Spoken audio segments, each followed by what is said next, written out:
Nous allons parler des biens français, le feuilleton des biens français, des biens immobiliers français de Poutine, ou plutôt de la galaxie Poutine, du clan Poutine, des proches de Poutine. Et donc nous allons, ma chère Magali, direction le Pays Basque, le sud-ouest de la France. Pour vous présenter une villa style Art déco, 5000 m², valeur plusieurs millions d'euros. Cette villa s'appelle la villa Susanna. Elle se situe plus précisément en Anglet. Alors là, on voit l'extérieur qui avait été tagué quelques jours après le début de l'invasion de l'Ukraine, et on comprend pourquoi.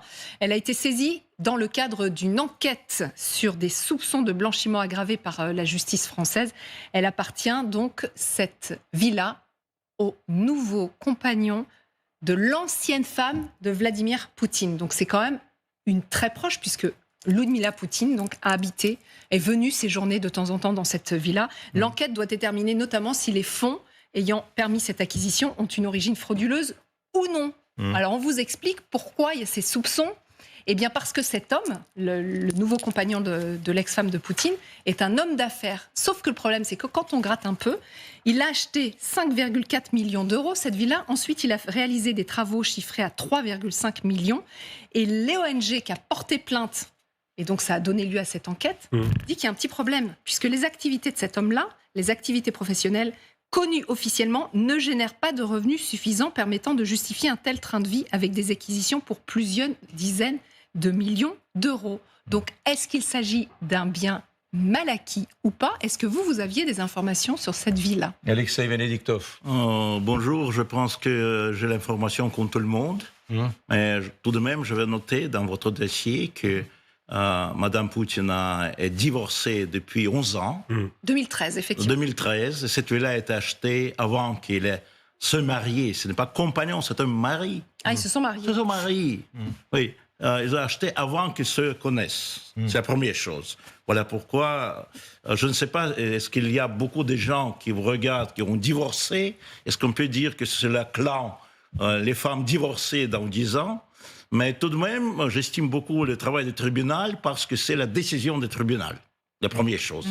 C'est pas la décision d'inspecteur des finances ou de quelques bureaucrates, c'est le tribunal. Première chose.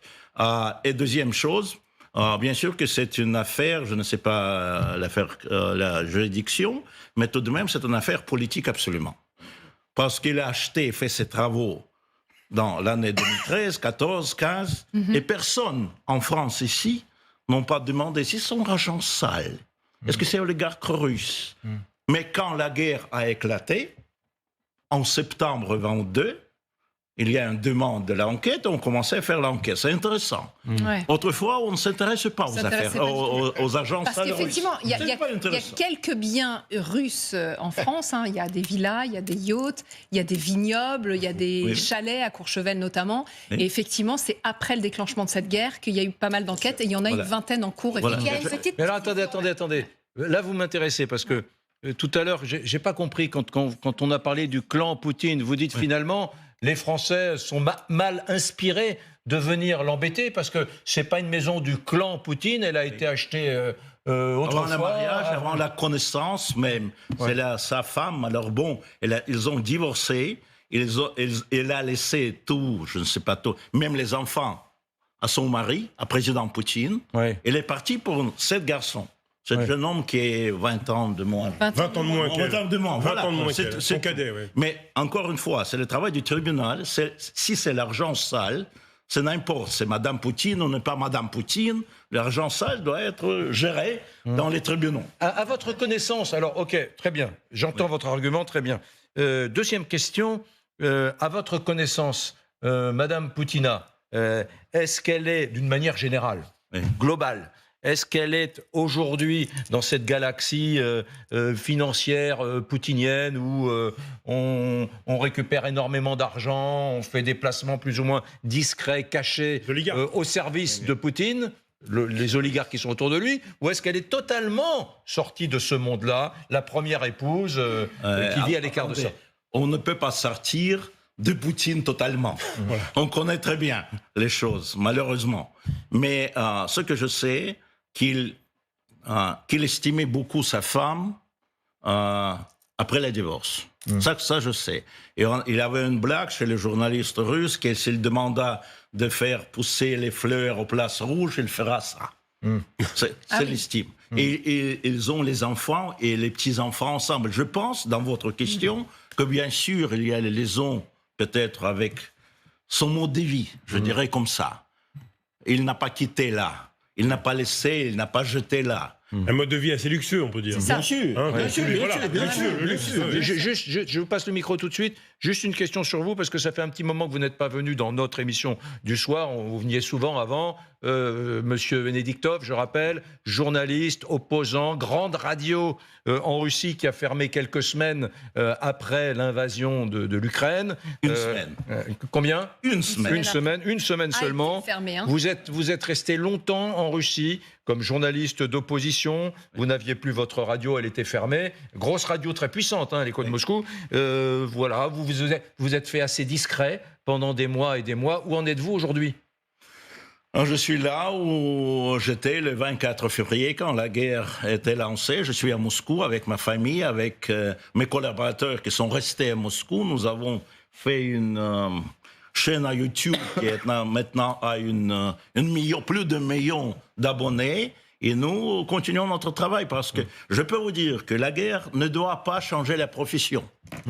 Parce que, bien sûr, je veux prendre tel ou tel parti parce que c'est mon pays ou mon pays a agressé un autre pays. Bien sûr, moralement, oui, on cherche maintenant à prendre le parti.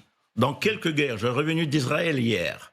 J'étais là pendant le bombardement et je veux aussi prendre le parti. Mais quand tu es le journaliste, tu dois regarder ça, analyser, être cynique. Pardonnez-moi. Vous faites partie des journalistes de l'opposition dure. Vous avez parfois du journaliste professionnel. Journaliste professionnel. Je vous ai entendu dire des choses assez dures sur Vladimir Poutine. Je dis la guerre. Bon, ouais. Et vous faites partie des journalistes d'opposition tolérés par le régime ? Je suis l'agent étranger proclamé par l'État. Ah, vous, agent. Oui. Absolument, mais je ne sais pas de quel pays, mais je suis l'agent étranger. Agent étranger. Vous voyez Poutine ou pas ? Non. La dernière fois que je voyais, c'était janvier 21. Oui. Ah, voilà.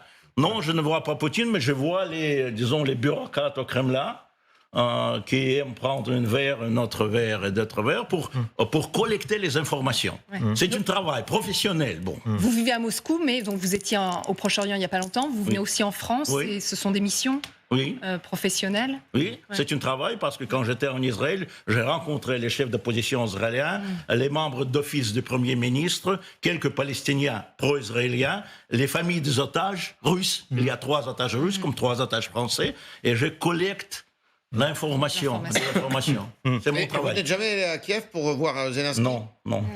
Mais j'étais à Kiev avant la guerre, bien sûr. Les villas, la villa en tout cas du mari de l'ex-femme de Vladimir Poutine. Je vous voyais réagir un peu vivement. Je voulais juste préciser que ce n'est pas parce que la guerre a commencé on s'est dit tiens on va nuire à l'ex-femme de Poutine. C'est quand on achète un bien, un étranger qui achète un bien en France, c'est la loi française, il doit justifier les revenus avec lesquels il a acheté. Et apparemment Monsieur Ocheretny, qui est l'époux de Madame Ocheretny ex-Poutine, il n'a pas justifié ses revenus. Et ça reste, il y a un délai assez large, assez gentil pour ces étrangers, mais il n'a pas justifié ses revenus. Et à un moment, on a mis déjà un petit regard sur cette histoire, et là, la guerre a éclaté. Donc voilà, et maintenant, ça s'est arrivé au bout de l'instruction, que finalement, c'est un argent qui ne peut pas appartenir à M. Ocheretny parce qu'il n'a pas suffisamment de moyens pour acheter. Il faut dire aussi que Mme Ocheretny, qui est aussi, je précise, l'ex-Poutine, elle est quand même assez bien soutenue par son ex-mari, parce qu'apparemment il lui a offert d'une manière assez illégale, parce que c'est un énorme bien sur la Vozdvizhenka, c'est plein centre de Moscou, un énorme bâtiment. Il lui a offert tout simplement ce bâtiment qui appartenait à l'État, qu'il a pris, il a offert à son ex-femme. Et maintenant, dans ce bâtiment, il y a la société de son ex-femme, la société de crédit, de mini-crédit, avec lesquels elle prospère. Et l'année dernière, sa société a gagné en plus de l'année d'avant 5 millions d'euros supplémentaires, parce que c'est les mini-crédits qu'elle donne. Pardonnez-moi. 600 000. 600 000. Oui, peut-être, En euros. mais bon, beaucoup Mais c'est beaucoup, c'est beaucoup. plus d'argent C'est bien, que c'est bien. d'habitude, en donnant des mini-crédits pour les pauvres Russes qui mettent en échange, pour garantir le crédit, leurs voitures, leurs appartements, qui sont après récupérés, pas à plaindre. parce que le régime ne permet pas Alors. à exister à ces pauvres gens.